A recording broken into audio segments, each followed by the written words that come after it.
Welcome to the Light and Shadow podcast. I am Grace, quantum informed spiritual mentor, founder of the Greyethereus Academy, and creator of the Alchemical pattern to healing framework. I work at the threshold where insight alone stops working and real transformation begins.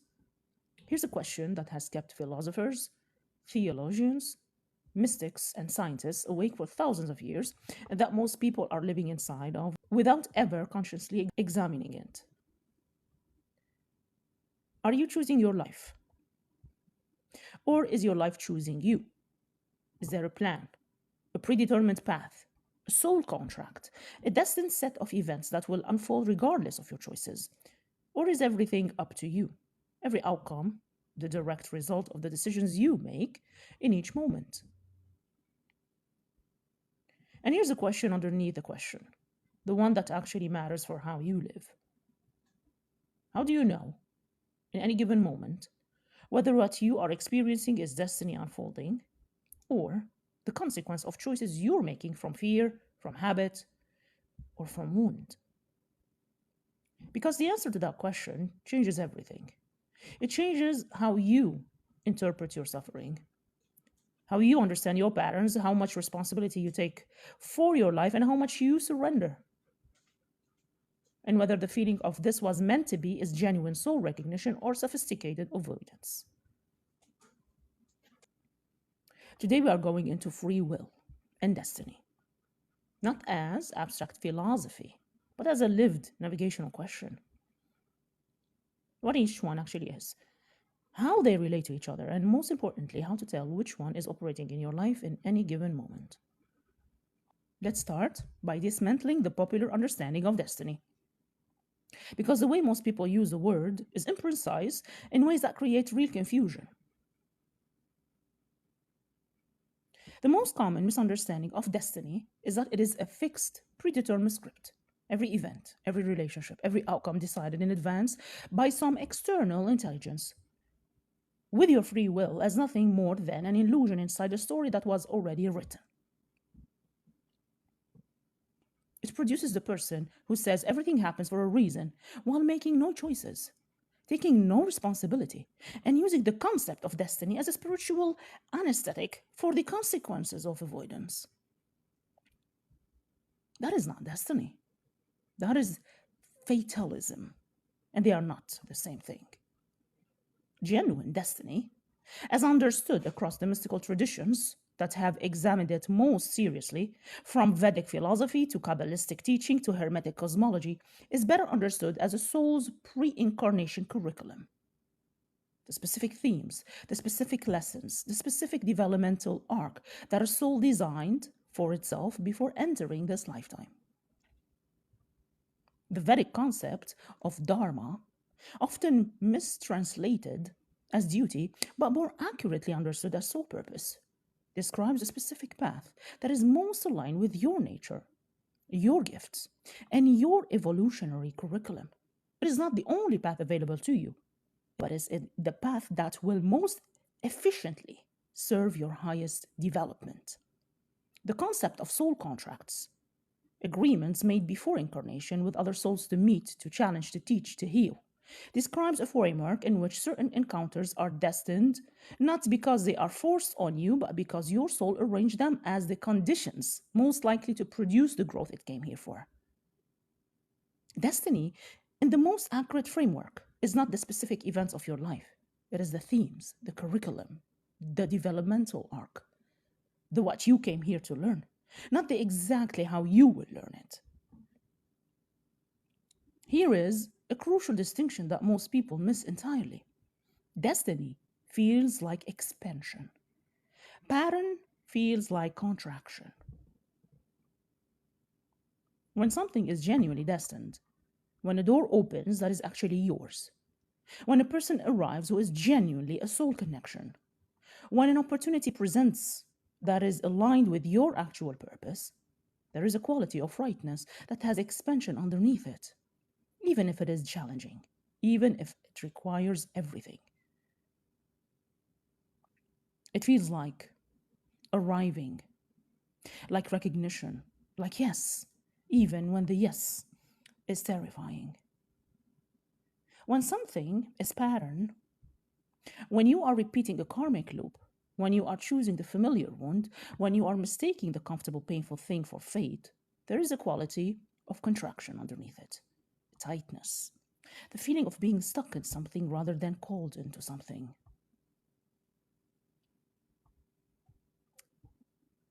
You might say, this always happens to me. And this is not the voice of destiny, it is the voice of unhealed pattern. Destiny does not repeat endlessly, pattern does. Now let's turn to free will, because the popular understanding of this is equally imprecise. The liberation conception of free will, the idea that you could, at any moment, make any choice from an infinite range of equally available options, does not hold up under examination. You make choices, but those choices are made from within a context. Your nervous system's current state, your wound patterns, your belief architecture, your energetic field, your soul's curriculum. None of these are fully chosen. You did not choose your patterns. Your early experiences, your nervous system's conditioning, or the soul you arrived as. True freedom of choice operates within a field, not in a vacuum. And the field, the specific configuration of wound, conditioning, belief, and soul purpose that you are, was not entirely of your conscious choosing. Free will, understood precisely, is the capacity of consciousness, the fifth element. The aware witness we explored in our episode on quintessence, to respond to the conditions of your life rather than simply react to them. You cannot always choose your circumstances. You can almost always choose your response to them. You cannot choose that the abandonment wound was installed in your nervous system. You can choose, with growing awareness and skill, whether you continue to act from it or whether you interrupt it. You cannot choose that a particular door closed. You can choose how you interpret that closure and what you do next. Free will is the degree of conscious participation you bring to your life's unfolding. It is the space between stimulus and response. Viktor Frankl's famous insight from inside a concentration camp, that space, however small, is where your freedom actually lives. And crucially, that space grows with consciousness. The more aware you are of your patterns, your wounds, your automatic reactions, the larger the space between stimulus and response becomes. The more genuine choice becomes available. This is why spiritual development and psychological healing are not separate projects from the exercise of free will. They are the actual mechanism by which free will expands. A person with no self-awareness is largely a stimulus response machine. Their choices are almost entirely predetermined by conditioning. A person with deep self-awareness can actually choose, can recognize the conditioned impulse and decide whether to follow it or not. Free will is not given equally. It is developed. It is the fruit of consciousness expanding to the point where genuine choice becomes available. Here is where the either-or framing of free will versus destiny dissolves, because the most accurate understanding of how reality works is not one or the other. It is both, operating simultaneously at different levels. The most useful metaphor I have found for the relationship between destiny and free will is this. Destiny is the river. Free will is how you swim in it. The river has a direction. It has a nature, its current, its depth, its eventual destination. You did not design the river, but you are in it. And within it, you have significant freedom in how you navigate. You can find the current and exhaust yourself. You can surrender entirely to it and go wherever it takes you without any conscious participation.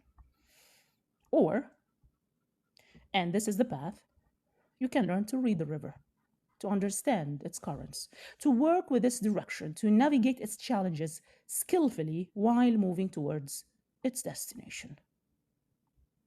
The destination the soul's curriculum, the deepest purpose, is destiny. The quality of navigation is free will. Certain things in your life are, in the most accurate framework, destined.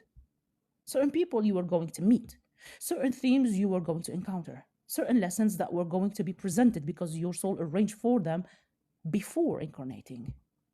These will arrive. They cannot be permanently avoided. What is not predetermined is how you respond. Whether you learn the lesson the first time or the 10th. Whether you face the theme with consciousness or with avoidance. Whether you complete the curriculum efficiently or extend it across multiple lifetimes through repeated avoidance of the same core challenge. Your soul chose the curriculum. Your free will determines how long the course takes. From a quantum perspective, which we have explored in previous episodes, reality at the foundational level is not fixed. It is a field of a probability, collapsing into a specific experience through observation and consciousness. This means that destiny, understood quantum physically, is not a single fixed timeline. It is a probability landscape with certain outcomes having very high probability given the specific soul, the specific conditioning, and the specific karmic configuration you arrived with. And free will, the conscious exercise of awareness and choice, shifts the probabilities.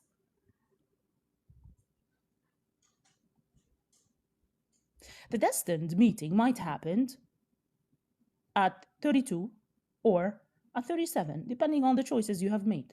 The lesson your soul came to learn will be presented. But whether it arrives as a gentle nudge or a complete demolition depends in part on how much you have been avoiding it. Consciousness does not override destiny. It collaborates with it.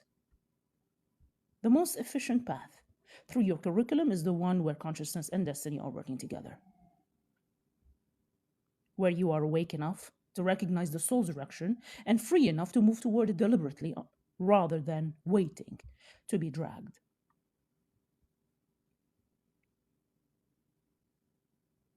So how do you actually tell, in a given situation, whether what you are experiencing is destiny calling or free will choosing, or whether you are confusing one for the other? When it is destiny calling, the door opens without significant forcing. The person arrives with a quality of recognition, soul recognition, that precedes logical explanation. The opportunity feels aligned, not just with what you want, but with what you are. There is a rightness underneath the uncertainty. The river is moving in this direction.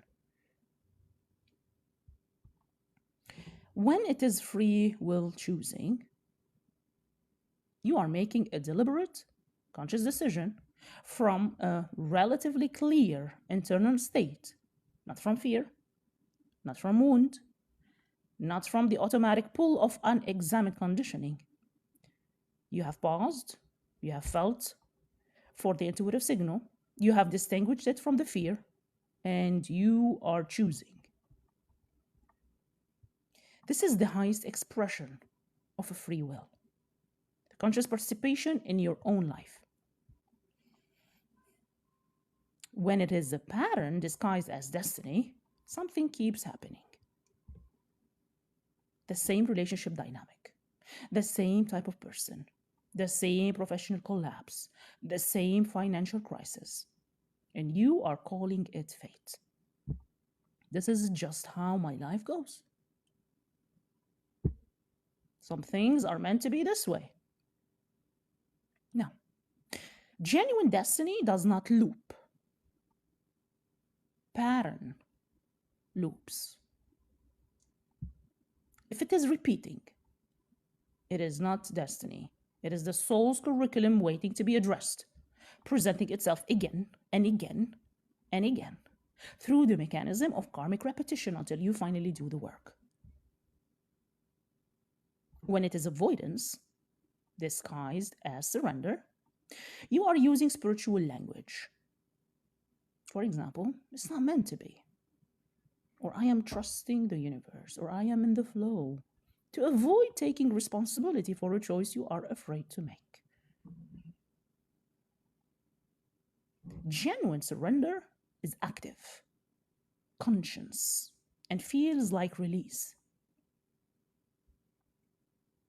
Spiritual bypass, disguised as surrender, feels like relief from responsibility. The relief of not having to choose, not having to act, not having to risk.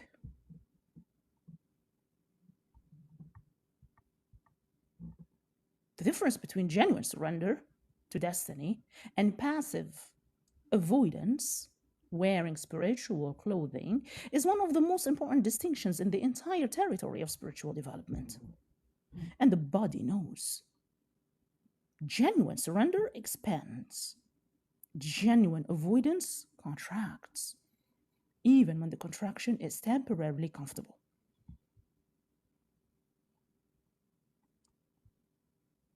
Let's get specific about how to actually live this understanding as daily navigation.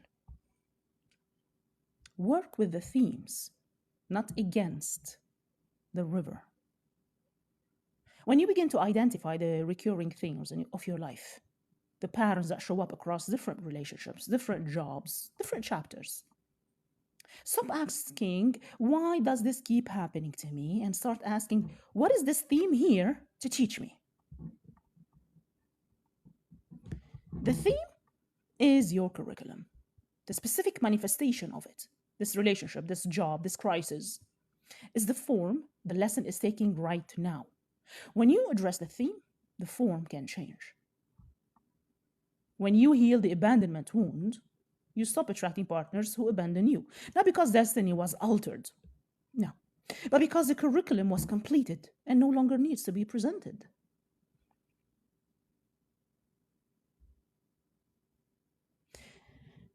Free will lives in the gap between stimulus and response.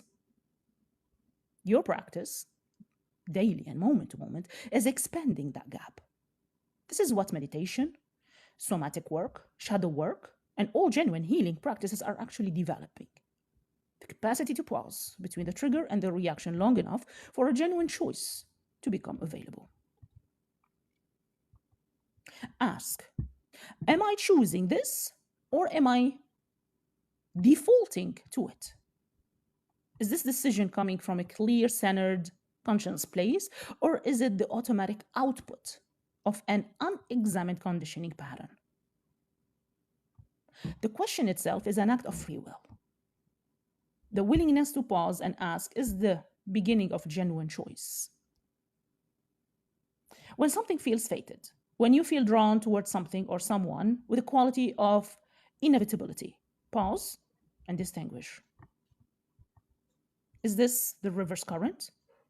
Is there a quality of genuine rightness, of expansion, of soul recognition underneath the pull? Or is this the pull of the familiar wound?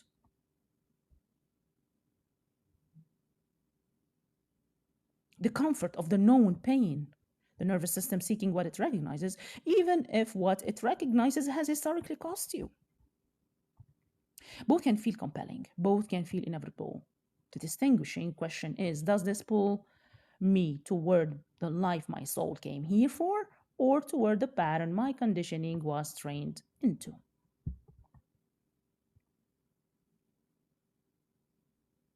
The most advanced integration of free will and destiny is not passivity. It is not the elimination of choice in favor of letting things happen. It is the alignment of your choices with your soul's direction.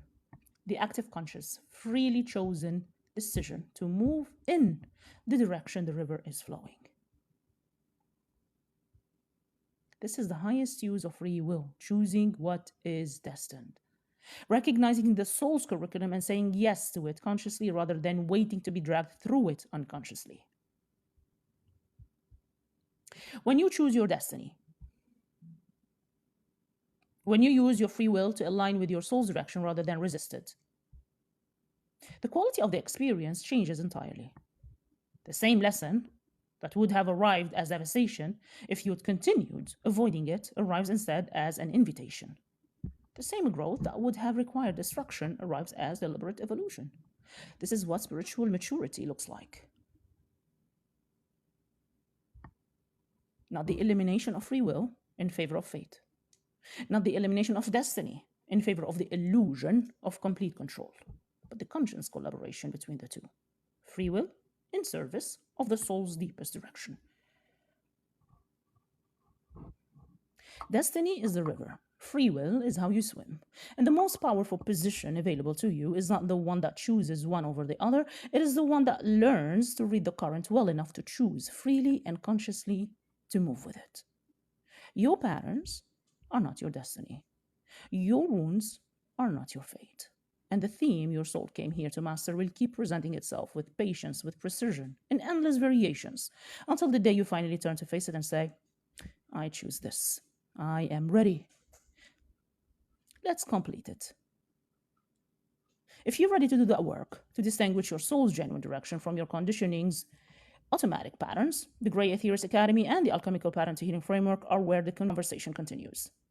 Everything you need is in the show notes below. Until next time.